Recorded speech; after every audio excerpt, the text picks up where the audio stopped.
মাত্র 5টি বিষয় আপনি যদি অনুসরণ করেন তাহলে আপনার একটি বাচ্চাও অসুস্থ হবে না। আপনার মুরগির বাচ্চা সারা বছর সুস্থ থাকবে। যে বিষয়গুলো আমি এখন আলোচনা করব, আশা করি পুরো ভিডিওটা আপনারা না টেনে দেখবেন এবং আমার বলা এই বিষয়গুলো মনোযোগ সহকারে শুনবেন। আসসালামু আলাইকুম দর্শক, আশা করি সবাই ভালো আছেন, সুস্থ আছেন। আমি আলহামদুলিল্লাহ ভালো আছি। দর্শক, গত কয়েকদিন আগে একজন মহিলা আমাকে ফোন করে আমাকে জিজ্ঞেস করতেছেন যে ভাই, আমি তো ঘরোয়াভাবে 12টা মুরগি পালন করি, তো আমি সারা বছর এই মুরগি কুচে বা উমি বসিয়ে বাচ্চা ওঠাই, কিন্তু আমার সবগুলো বাচ্চা আমি বাঁচাতে পারি না, বেশিরভাগই অসুস্থ হয়ে মারা যায় এবং যেগুলো বেঁচে থাকে ওগুলো বয়স অনুযায়ী গ্রোথ হয় না। আমার মনে হয় এই প্রশ্নটা শুধু ওনার একার না, কারণ আমাদের দেশে উন্মুক্তভাবে পালন করা গৃহিণী এবং খামারির সংখ্যা অনেক, যারা এই ধরনের সমস্যায় সচরাচর পড়ে থাকে। আজকে এই সমস্যার সমাধান নিয়ে ইনশাল্লাহ আপনাদের সামনে হাজির হয়েছি যে আপনি এই পদক্ষেপ যদি গ্রহণ করেন, এই বিষয় অনুসরণ করেন, তাহলে এই ধরনের সমস্যায় আপনি আর কখনোই পড়বেন না। তো দর্শক, হয়তো আপনারা আমাদের বাচ্চাগুলো দেখছেন বা আমাদের ভিডিওগুলো, পূর্বের ভিডিওগুলো দেখছেন যে আমরা বাচ্চাগুলো কিভাবে যত্ন করি, আমাদের বাচ্চা মারা যায় কিনা, বাচ্চার গ্রোথ কেমন হয়।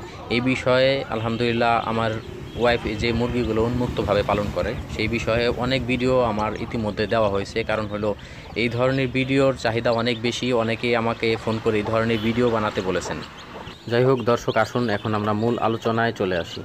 আপনাকে যে 5টি বিষয় অনুসরণ করতে হবে তার মধ্যে সর্বপ্রথম সেটা হচ্ছে মুরগি যখন আপনি কুচে বসাবেন, কুচে বসানোর পাত্র অবশ্যই একটু বড় সড়ো হতে হবে, যাতে ও ডিমগুলো ঠিকমতো নাড়াচাড়া করতে পারে। ঠিকমতো যদি ডিম মুরগিতে নাড়াচাড়া না করতে পারে, সেক্ষেত্রে বাচ্চার কোয়ালিটি তেমন ভালো হবে না, দুর্বল এবং ছোট বাচ্চা হওয়ার সম্ভাবনা থাকবে।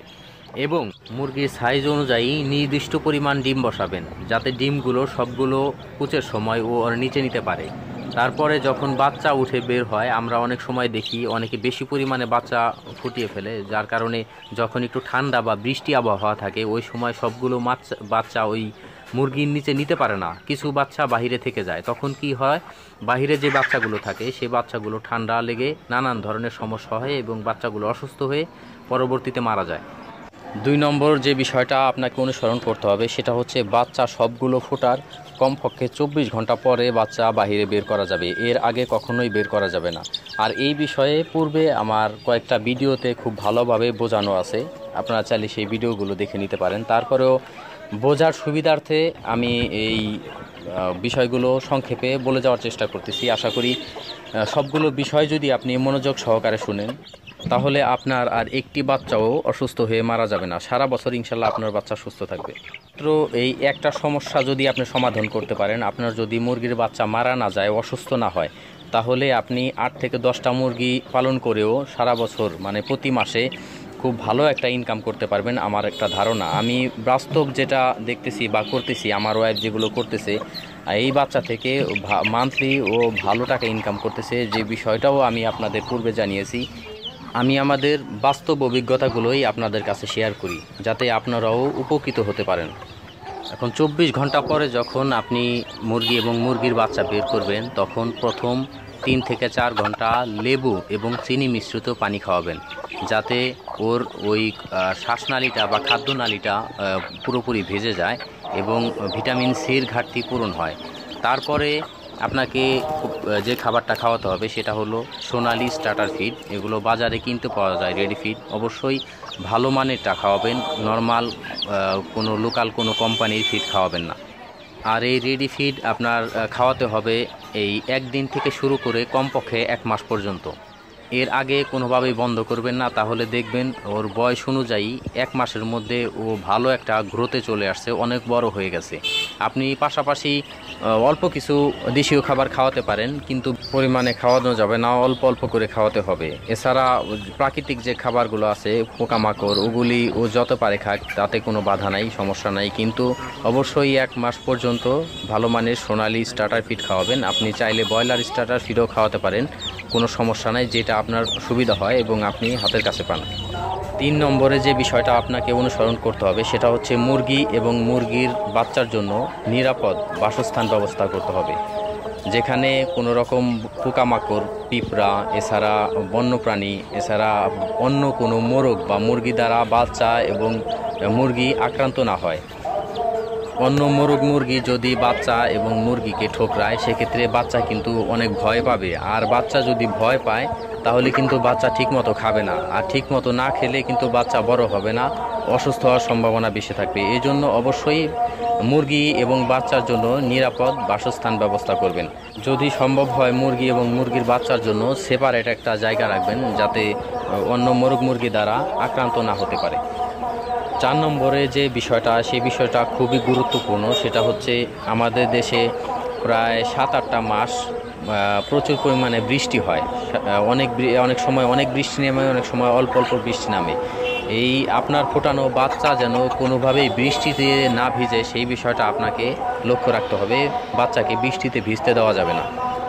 আমাদের দেশে বেশিরভাগ মুরগির বাচ্চাগুলোই এই বৃষ্টিতে ভিজে ঠান্ডা লাগে এবং ঠান্ডা থেকে বড় ধরনের সমস্যা হয়ে এই বাচ্চাগুলো মারা যায়।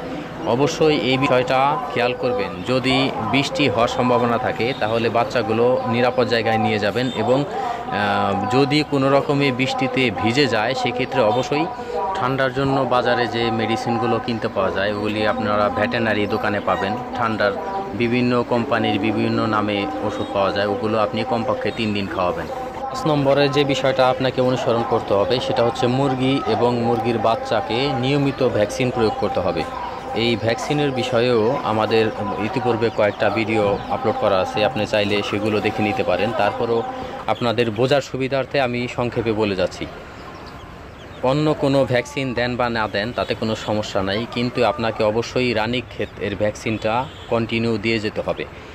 আপনার মুরগির বাচ্চার বয়স যখন 5 দিন হবে, 5 দিন বয়সে একটা VCRDB ভ্যাকসিন দিবেন, এবং 21 দিন বয়স যেদিন হবে এই 21 দিন বয়সে আরেকটা VCRDB ভ্যাকসিন প্রয়োগ করবেন। এটা বাচ্চার 1 মাস পর্যন্ত বাচ্চাকে এই 2টা ভ্যাকসিন দিলেই যথেষ্ট, এছাড়া অন্য কোনো ভ্যাকসিনের প্রয়োজন নেই। 1 মাসের বেশি যে মুরগি বা মুরগির বাচ্চাগুলো হবে সেই মুরগি এবং মুরগির বাচ্চাকে RDB ভ্যাকসিন দিতে হবে, যে ভ্যাকসিনটা রানীক্ষেতের রানে পুশ করতে হয়। সকল প্রাপ্তবয়স্ক মুরগিকে প্রতি 2 মাস পর পরে এই RDB ভ্যাকসিনটা প্রয়োগ করতে হবে।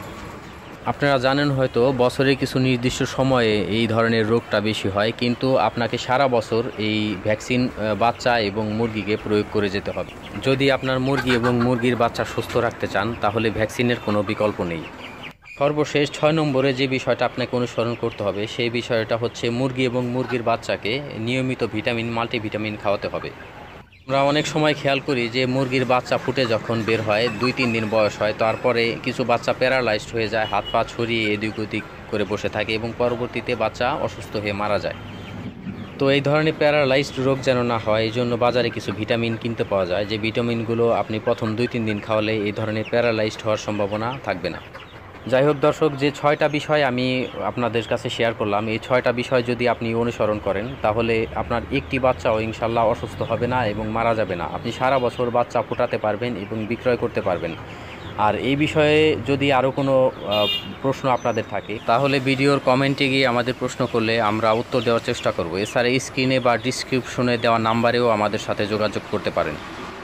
দর্শক, আজকের ভিডিওটা এই পর্যন্তই। হয়তো আরও কোনো গুরুত্বপূর্ণ বিষয় নিয়ে আপনাদের সামনে হাজির হবে ইনশাল্লাহ। ভালো থাকবেন সবাই। আসসালামু আলাইকুম ওয়া রাহমাতুল্লাহ।